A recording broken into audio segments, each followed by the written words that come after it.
Hi again, welcome to another video, and I'm up the unit and I'm back on the Veedub T4. I won't do a lot on it today. I'm just starting to sort of feel my way back into it because it's been a long time since I've done anything on this. I've hardly done anything on it since I've moved it up here. I think all I did was, I put the power steering pump on. So my next job is putting that oil cooler on there. As you can see where the pipe comes through, on the old one, it was totally different. It goes there, and I need that pipe to go in there. Well, it won't go. So that one, it will, because I think that is it there where it goes to. So that's my first job. Because I've been planning this project for a long time before I ever thought about starting on it, I bought stuff and then I forgot what I bought. So I landed up doubling up on things. So I do have 2 oil filters, but this one is actually for the old engine, it says. I'm not quite sure what that's all about. They probably are the same, but that's the latest one I bought, so I'm gonna use that one. I've got a gasket there that fits between the oil cooler and the block. I've got 2 of them as well, I think, but I can only find one at the moment, so that's all I need. So I'll be using that. And then depending on how far I get with that, I may start connecting some of the wiring up. That's the wiring, and it's all labelled. I had it all done, so I cheated a little bit, but I think it was a sensible cheat because it saved me a lot of work, and he did a cracking job on that. So they should just apparently plug and play, but no doubt I'll have the odd little issue, but I might get some of them connected today.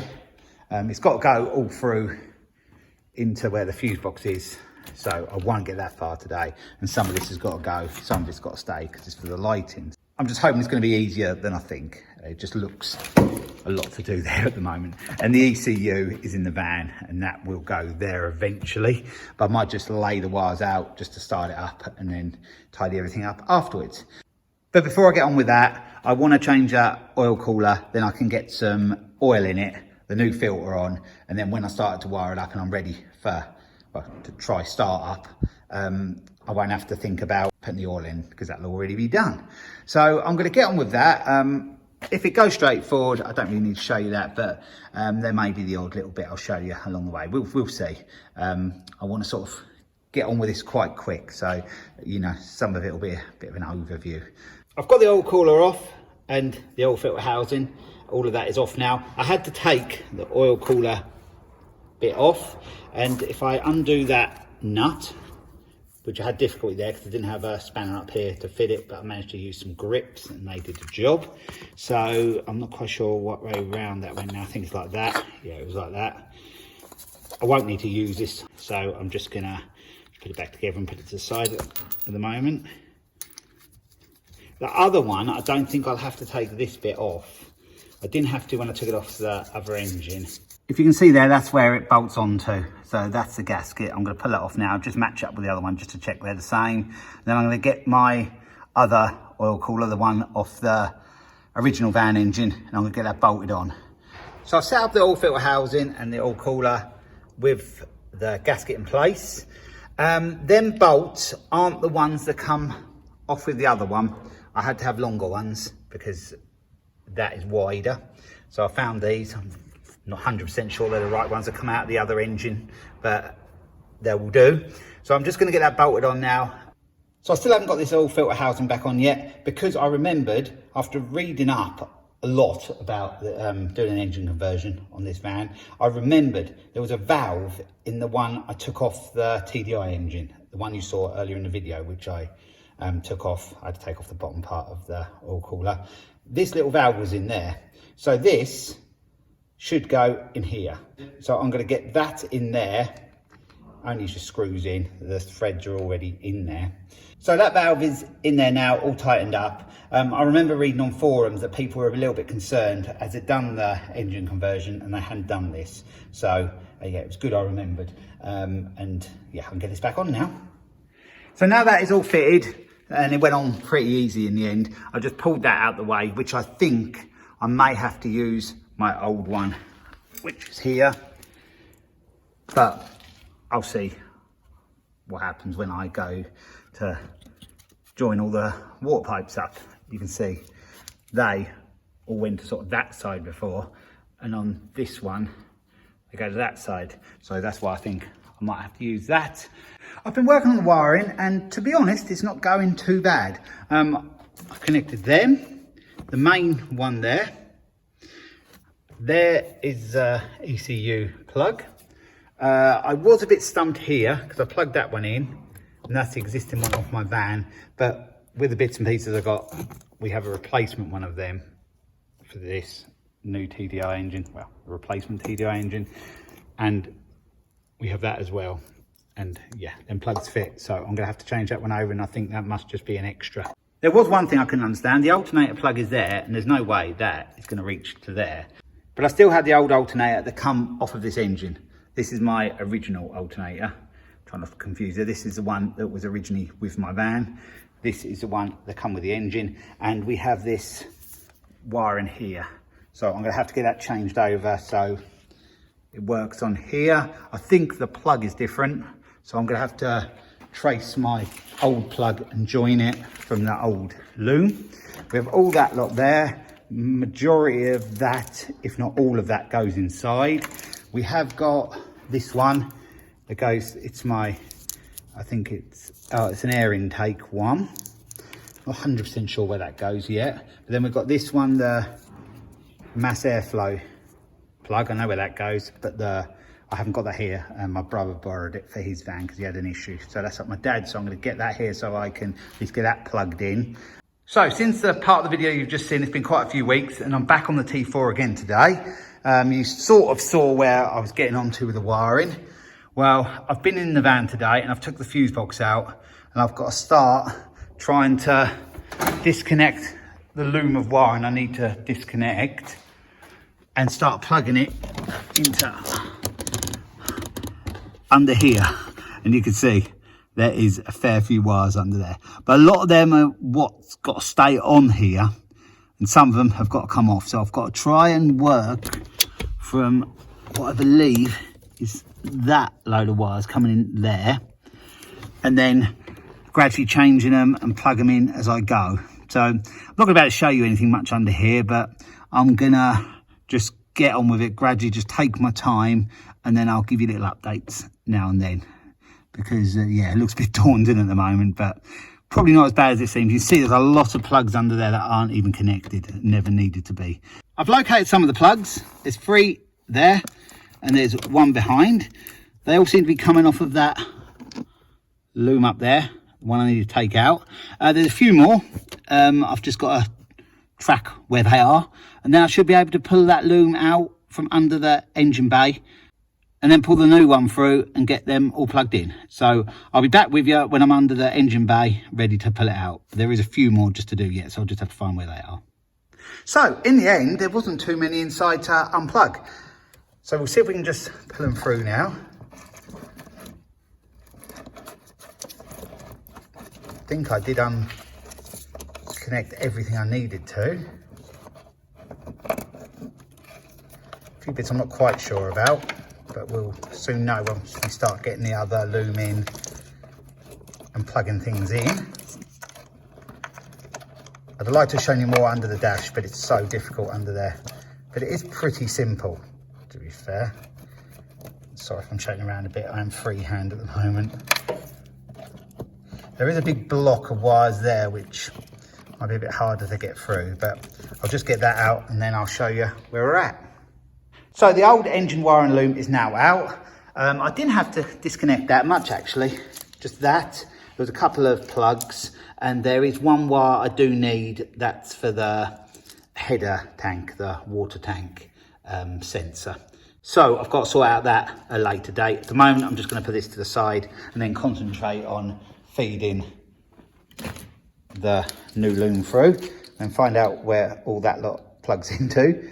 But yeah, hopefully it won't be too hard. He has labelled it, the person that did this for me. So I'm going to get that threaded through and then see if I can get plugged in to the fuse box. I would like to try and save and use that, but I'm not sure how I'm going to get that off because I don't particularly want to cut these wires, especially not at the moment. So I'm not really quite sure what I'm going to do at the moment, but I may just push them through at the moment and then deal with a grommet around it at a later date.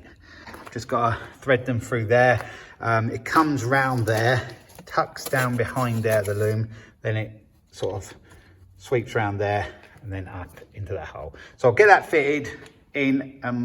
I'll see if I can get them plugged in. I'll show you some bits along the way. Well, it's about 20 minutes later now and I have them all plugged in. That one, he never labelled that one, so I'm not sure that has to go anywhere or not. I have got two here that go to brake switches. I've got a brake switch on there already, I think, just there, but I have new ones of them, so they're probably different anyway. So yeah, I've got new ones in the box. Yeah, that one is a bit confusing, but I've looked everywhere and I can't see anywhere where that would go, so perhaps it just doesn't go anywhere. I've plugged them in along there, two blue ones, there's a white one, a green one. So they're all plugged in along the top of the fuse box. And then we have the 3 white plugs there. You can just see sort of the center of the picture now. 3 are pushed in there. On the old loom, there was 2 of these big red and white wires come out on a big plug. On this, there was just that one. So I plugged it in there. But if nothing seems to happen when I go to start it, I have to just move to the other one. But it was all pretty straightforward, really. It was quite easy. There wasn't really much to plug in. All that lot looked really daunting. And yeah, I didn't have to interfere with hardly any of it. So I'm pretty sure I've got everything plugged in there. I've just got to do them pedal switches. We'll go around the other side underneath the bonnet. We do have some plugs here to plug in. It does say what they fit. And I still have to sort out the plug that goes on here, which is a little confusing to where that would go. I might have a quick look at that as well now. I've got the ECU to connect. So still lots to do, but I am getting there slowly. But I wanted to get the new loom into the fuse box and I have done that. Not 100% finished, but I'm getting on pretty well with that. So yeah, we are making good progress. So I'll just cut back in to let you know what I've done about the switches that go on the clutch and brake, and I'll see if I can sort out that wire for this and see how that goes. So I rooted through the old loom and I managed to find the whole wiring that went to the header tank, and that's where it connects onto. And I thought it was more involved, but when I tracked it down, all it did was go to a plug like that. So I can just thread that through the hole and connect that back to where it's got to be connected to. And that's got over that little issue. Well, it wasn't really an issue, but I was a bit confused how that wire fitted in, but it was just in the loom, but just separate, and just went directly through to a plug where the fuse box is. So I'll get that plugged in. So I located where the header tank sensor wire went to, and it just plugged into there. So that's done. And I've also put the clutch switch on. It's up there. And I've got to do the brake one. I've got a new brake one here. It's already got a brake one on. It's hanging there at the moment. I've just pulled it out. But I'm going to use a new one. I don't know whether it makes any difference. And that wire then will just be redundant because it has a new wire to plug in.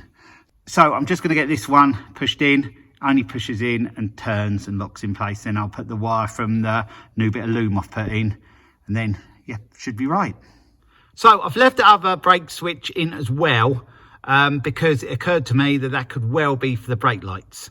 So, yeah, there's space for both of them. So I'm going to leave the one that was there because that wasn't connected to any part of the loom where I've been near. So I'm just going to leave that. It's got its wire in there as well, so I didn't have to disconnect anything.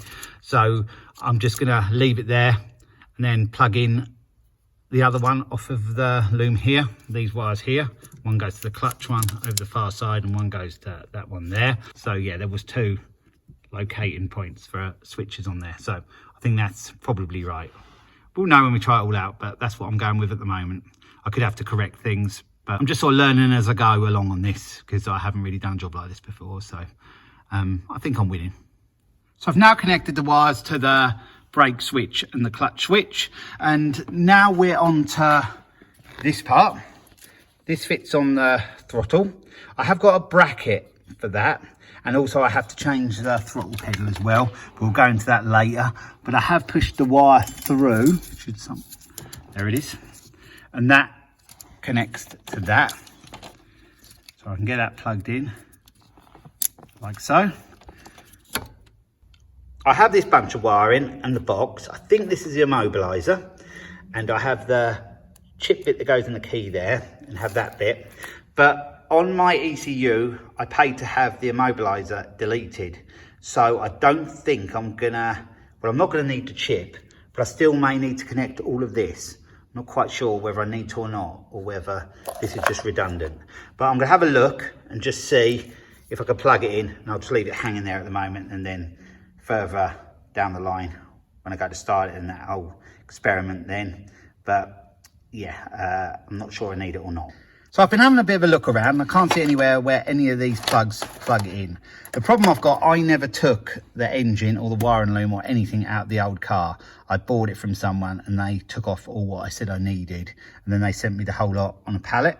So I'd be a little bit more clued up if I took this out of the vehicle myself. But as I didn't, I've just sort of got to try and work it out as I go along. So at the moment, I am just going to leave that disconnected altogether. I have my old one there. That's that bit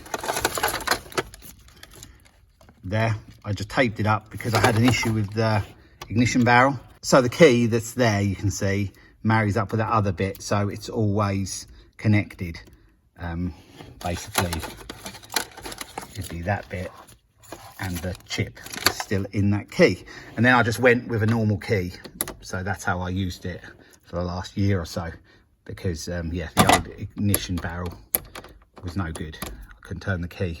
So that's what I did on there. So I'm just going to leave that as it is at the moment, I think, and then yeah, I'll work it out as I go along. So my next job is going to really be sorting stuff out under the bonnet. I need to sort out a few bits and pieces under there. So I'll just go through what I'm going to do under there with you, and then we'll end the video there. The jobs I have to do under here, there's quite a few of them. To start it up, I'm not going to bother connecting the water system up, because I'll only run it for a very little amount of time, so it's not going to overheat or anything. And I'm not going to worry too much about the intercooler either. Just connect it round at the moment just to run it up, because I've got lots of little bits and pieces I've got to sort out to do all that, and I've got to put all the pipe work around for the intercooler. I think I'm going to probably put the intercooler on there. I've got to put the ECU up there. The ECU is just in the box around the corner. That's another job I've got to do. I've got to tidy up the wiring a little bit. There's the old throttle cable. I have to do the pedal at some point, but that'll be later along the line. There's a plug just down here. I'm not sure whether I mentioned it before in the first part of the video, but there's one that goes to the gearbox through there, and that doesn't quite reach. I think that's probably because how I've routed the new wiring round. So I'm just gonna have to probably unplug it and move it around another way. The alternator, I've got to use the wiring off of that. I might have mentioned that earlier in the video as well, to connect onto my alternator. So that's another job. I just want to double check all the bolts when I did the cam belt. So there's that to do as well. I won't bother about the fan belt or anything, not for initial trying it. And also I need to put oil in it. I haven't managed to get that oil filter off yet, but that's not much of a problem. I'll try and do that next time and get some oil in it. And then, yeah, we'll be moving on quite a lot then. I'm really pleased with what I've done today though, because I've got that wiring in to a degree, in 100% done, but I sort of know what's what now, or I think I do, fingers crossed. So there's the old wiring loom. I shouldn't need that anymore, but I will just reel it up and just put it away just in case there is something I need off of it. It was pretty easy to get out in the end. I thought it'd be a lot harder than it was, and it stayed complete. I just cut a couple of wires, but they could easily be joined back together. Hopefully I'll forget about that now, because hopefully I've got what I need on the van. For today, I'm gonna leave the video there. Hope you enjoyed this part. We have made good progress today. I'm pleased what I've done, and I've got to work my way through them jobs I mentioned, and then we can go for startup. And hopefully it does start, but there might be a few hiccups, but hopefully nothing major, and we can, yeah, get this running. And then when it's running, I can just get all that intercooler and that, like I mentioned, and the water all connected up. And then, yeah, everything hopefully should be good. And I can have this out on the road and give it a good try. But still a little way to go yet with that. So yeah, thanks for watching, and I'll be along with another video again soon. So bye for now.